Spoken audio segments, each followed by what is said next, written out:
man up, it's game time. Everybody stand up from my town to yours. We ready for sure. From the field to the court, yeah, we ready for war. This is 845, Varsity man up, it's game time. Everybody stand up from my town to yours. We ready for sure. From the field to the court, yeah, we ready for war. I said it's game time, so it's time. Hey folks, welcome to the Varsity 845 football show. I'm Kevin Witt, ready to bring you this week's dose of must-see video on high school football. I'm going to reveal my new top 10 rankings and look at some of the top games of Week 3. We're going to take you to Middletown for a look at its new football stadium. Opening night is Saturday, and what better way to begin than with a continuation of one of the nation's longest rivalries. But first, the last word on last week. Do not be surprised if Newburgh Free Academy ends up playing for the Section 9 Class AA championship. Everybody and their brother has Monroe Woodbury playing Menacing Valley for that title, but not so fast. I caught Newburgh's 32-8 victory over Middletown. And say what you want about how that game should have gone, but know this. Newburgh has enough to not only play for the title, but win. I like the quickness on defense, and there are plenty of good options in the backfield. Now, I'm not normally a fan of the two-quarterback thing, but John Pliego and Chris Paolini look like they can make this work. Now on to this week's feature. Middletown's new athletic complex has been the talk of the section, and there hasn't even been a game there yet. But that changes Saturday, and Middletown couldn't have picked a better opponent than longtime rival Port Jervis. Kevin Witt for Varsity 845. I'm standing at Middletown High School inside of its brand new athletic complex, the football field, the track, the stands, everything. You've heard about it, maybe you've driven by it, but the time when Middletown is going to play its first game is coming. It's going to be September 20th in its rivalry game against Port Jervis.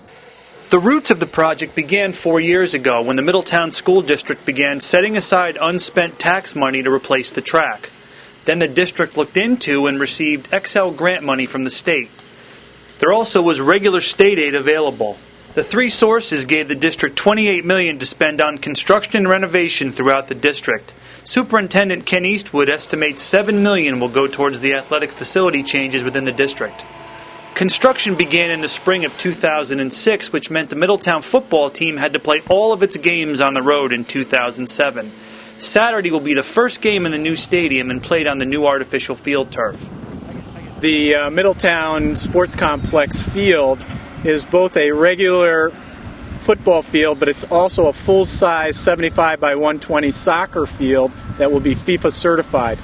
The other unique things about this field is that the fiber in this that SportX used came from Dubai, and it's the new fiber that has absolutely no lead in it. So that should take care of the concerns about lead-laden fields. So this field is perfectly safe to play on. It was designed that way, and it is a very unique field. The field will be used for football, soccer, and lacrosse, and the school didn't have to look far to find a design for the Middletown markings. We gathered up last year's seniors, some juniors and seniors that were captains of their respective teams, and we decided really that let them make the decision on the logo and the end zone markings and really basically how the field would look. And the students came up with some great ideas, obviously. The field looks beautiful. SportX, who's a company who we went with to put the turf in, really liked a lot of the designs that the students came up with, and we're really proud of it. The complex also will have a new 8-lane track with 10 lanes in the near straightaway. There is a timing device built into the track surface which will allow times to be posted on the new video scoreboard. At 15 feet high and 25 feet wide, the video board is the gem of the complex. It has a high-definition screen with the ability to carry live feeds and full instant replay.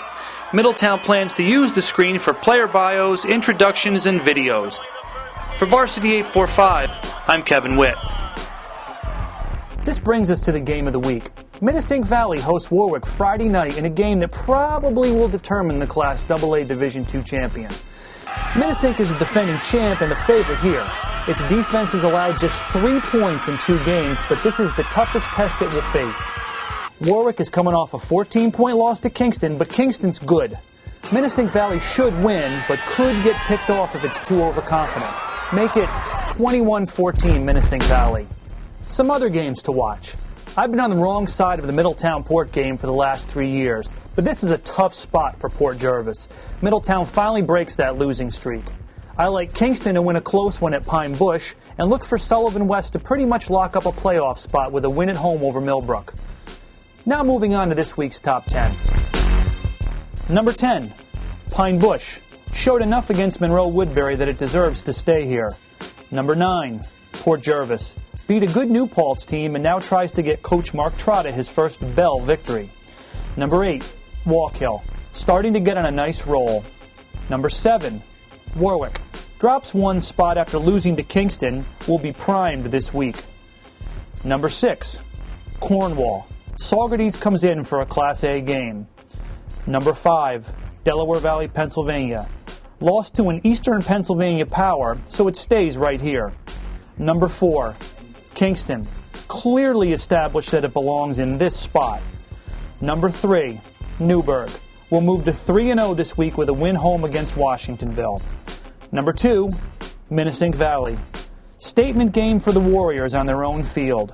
And number 1, Monroe Woodbury. Travels to LaSalle and out from under the Section 9 microscope.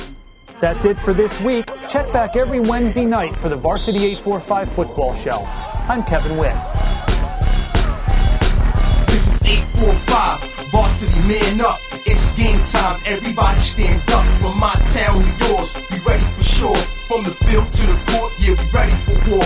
This is 845, Varsity man up. It's game time, everybody stand up. From my town to yours, we ready for sure. From the field to the court, yeah, we ready for war. I said it's